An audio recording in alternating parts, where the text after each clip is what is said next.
Hi guys and welcome to day 28. Today we're going to be doing a read aloud of Mother and Daughter. Make sure that you have your text with you so that you can follow along and annotate as you wish. Let's go ahead and get started. Mother and Daughter. Yali's mother, Mrs. Moreno, was a large woman who wore a moo-moo and butterfly-shaped glasses. She liked to water her lawn in the evening and wave at lowriders, who would stare at her behind their smoky sunglasses and laugh. Now and then, a lowrider from Belmont Avenue would make his car jump and shout, "Mamacita!" But most of the time, they just stared and wondered how she got so large. Mrs. Moreno had a strange sense of humor. Once, Yali and her mother were watching a late-night movie called They Came to Look. It was about creatures from the underworld who had climbed through molten lava to walk the earth. But Yali, who had played soccer all day with the kids next door, was too tired to be scared. Her eyes closed but sprang open when her mother screamed, "Look, Yali! Oh, you missed a scary part. The guy's face was all ugly." But Yali couldn't keep her eyes open. They fell shut again and stayed shut, even when her mother screamed and slammed a heavy palm on the arm of her chair. "Mom, wake me up when the movie's over so I can go to bed," mumbled Yali. "Okay, Yali, I wake you," said her mother through a mouthful of popcorn. But after the movie ended, instead of waking her daughter, Mrs. Moreno laughed under her breath, turned the TV and lights off, and tiptoed to bed. Yali woke up in the middle of the night and didn't know where she was. For a moment she thought she was dead. Maybe something from the underworld had lifted her from her house and carried her into the earth's belly. She blinked her sleepy eyes, looked around at the darkness, and called, "Mom? Mom, where are you?"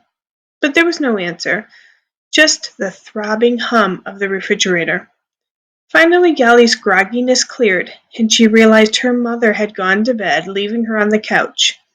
Another of her little jokes. But Yali wasn't laughing. She tiptoed into her mother's bedroom with a glass of water and set it on the nightstand next to the alarm clock. The next morning, Yali woke to screams.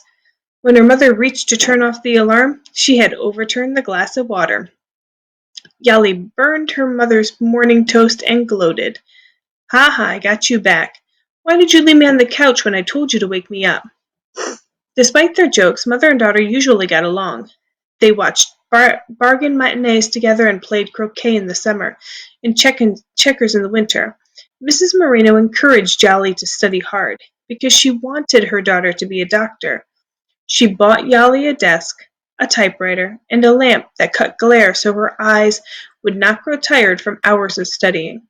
Yali was slender as a tulip, pretty, and one of the smartest kids at St. Teresa's. She was captain of crossing guards, an altar girl, and a whiz in the school's monthly spelling bees. "Tienes que estudiar mucho," Mrs. Moreno said every time she propped her work-weary feet on the hassock. "You have to study a lot, then you can get a good job and take care of me." "Yes, Mama," Yali would respond, her face buried in a book.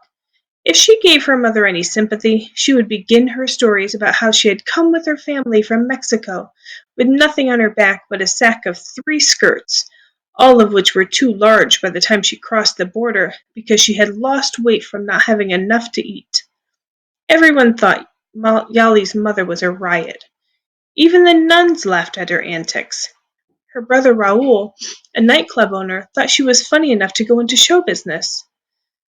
But there was nothing funny about Yali needing a new outfit for the 8th grade fall dance. They couldn't afford one. It was late October, with Christmas around the corner, and their dented Chevy Nova had gobbled up almost $100 in repairs.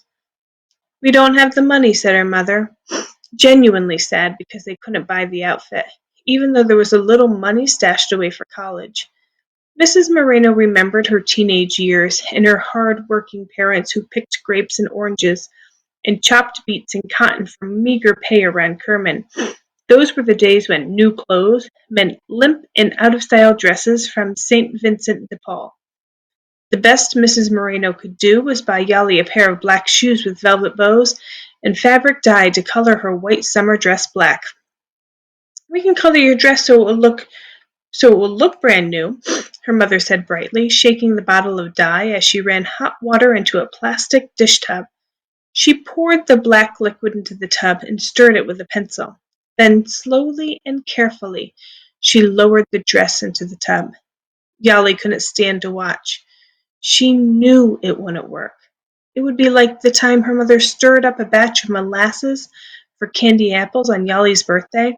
She dipped the apples into the goo and swirled them and seemed to taunt Yali by singing Las Mañanitas to her. When she was through, she set the apples on wax paper. They were hard as rocks and hurt the kids' teeth. Finally, they had a contest to see who could break the apples open by throwing them against the side of the house. The apples shattered like grenades, sending the kids scurrying for cover, and in an odd way, the birthday party turned out to be a success. At least everyone went home happy. To Yali's surprise, the dress came out shiny black. It looked brand new and sophisticated, like what people in New York wear. She beamed at her mother, who hugged Yali and said, "See, what did I tell you?" The dance was important to Yali because she was in love with Ernie Castillo, the third best speller in the class. She bathed, dressed, did her hair and nails, and primped until her mother yelled, "All right, already." Yali sprayed her neck and wrist with Mrs. Moreno's Avon perfume and bounced into the car. Mrs. Moreno let Yali out in front of the school. She waved and told her to have a good time but behave herself, then roared off, blue smoke trailing from the tailpipe of the old Nova. Yali ran into her best friend Janice. They didn't say it, but each thought the other was the most beautiful girl at the dance. The boys would fall over themselves asking them to dance. The evening was warm but thick with clouds. Gusts of wind picked up the paper lanterns hanging in the trees and swung them, blurring the night with reds and yellows. The lanterns made the evening seem romantic, like a scene from a movie. Everyone danced, sipped punch, and stood in knots of threes and fours, talking. Sister Kelly got up and jitterbugged with some kid's father. When the record ended, students broke into applause. Janice had her eye on Frankie Ledesma, and Yali, who kept smoothing her dress down when the wind picked up, had her eye on Ernie. It turned out that Ernie had his mind on Yali, too. He ate a handful of cookies nervously, then asked her for a dance. "Sure," she said, nearly throwing herself into his arms. They danced two fast ones before they got a slow one. As they circled under the lanterns, rain began falling, lightly at first. Yali loved the sound of the raindrops ticking against the leaves. She leaned her head on Ernie's shoulder, though his sweater was scratchy. He felt warm and tender. Yali could tell that he was in love, and with her, of course. The dance continued successfully, romantically, until it began to pour. "Everyone, let's go inside. And, boys, carry in the table and the record player," Sister Kelly commanded. The girls and boys raced into the cafeteria. Inside, the girls, drenched to the bone, hurried to the restrooms to brush their hair and dry themselves. One girl cried because her velvet dress was ruined. Yali felt sorry for her and helped her dry the dress with paper towels. But it was no use. The dress was ruined. Yali went to a mirror.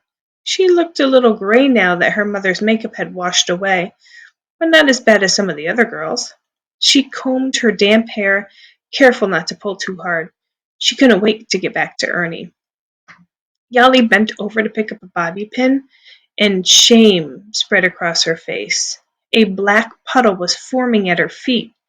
Drip, black drip, drip, black drip. The dye was falling from her dress like black tears. Yali stood up. Her dress was now the color of ash. She looked around the room. The other girls, unaware of Yali's problem, were busy grooming themselves. What could she do? Everyone would laugh. They would know she dyed an old dress because she couldn't afford a new one. She hurried from the restroom with her head down, across the cafeteria floor, and out the door. She raced through the storm, crying as the rain mixed with her tears and ran into twig-choked gutters. When she arrived home, her mother was on the couch eating cookies and watching TV. "How was the dance, Mija? Come watch a show with me. It's really good." Yali stomped head down to her bedroom. She undressed and threw the dress on the floor. Her mother came into the room. "What's going on? What's all this racket, baby?" "The dress. It's cheap. It's no good." Yali kicked the dress at her mother and watched it land in her hands. Mrs. Moreno studied it closely, but couldn't see what was wrong. "What's the matter? It's just a little bit wet." "The dye came out, that's what." Mrs. Moreno looked at her hands and saw the grayish dye puddling in the shallow lines of her palms. "Poor baby," she thought, her brow darkening as she made a sad face. She wanted to tell her daughter how sorry she was, but she knew it wouldn't help. She walked back to the living room and cried. The next morning, mother and daughter stayed away from each other. Yali sat in her room turning the pages of an old 17, while her mother watered her plants with a Pepsi bottle. "Drink, my child," she said loud enough for Yali to hear. She let the water slurp into pots of coleus and cacti. "Water is all you need. My daughter needs clothes, but I don't have any money." Yali tossed her 17 on her bed. She was embarrassed at last night's tirade. It wasn't her mother's fault that they were poor. When they sat down together for lunch, they felt awkward about the night before. But Mrs. Moreno had made a fresh stack of tortillas and cooked up a pan of chile verde, and that broke the ice. She licked her thumb and smacked her lips. "You know, honey, we gotta figure out a way to make money," Yali's mother said. "You and me. We don't have to be poor. Remember the Garcias? They made this stupid little tool that fixes cars. They moved away because they're rich. That's why we don't see them no more." "What can we make?" asked Yali. She took another tortilla and tore it in half. "Maybe a screwdriver that works on both ends, something like that." The mother looked around the room for ideas, but then shrugged. "Let's forget it. It's better to get an education. If you get a job and have spare time, then maybe you can invent something." She rolled her tongue over her lips and cleared her throat. "The county fair hires people. We can get a job there. It'll be here for next week." Yali hated the idea. What would Ernie say if he saw her pitching hay at the cows? How could she go to school smelling like an armful of chickens? "No, they wouldn't hire us," she said. The phone rang. Yali lurched from her chair to answer it, thinking it would be Janice wanting to know why she had left. But it was Ernie wondering the same thing. When he found out she wasn't mad at him, he asked if she would like to go to a movie. "I'll ask," Yali said, smiling. She covered the phone with her hand and counted to 10. She uncovered the receiver and said, "My mom says it's okay. What are we going to go see?" After Yali hung up, her mother climbed, grunting, onto a chair to reach the top shelf in the hall closet. She wondered why she hadn't done it earlier. She reached behind a stack of towels and pushed her chubby hand into the cigar box where she kept her secret stash of money. "I've been saving a little every month," said Mrs. Moreno. "For you, mija."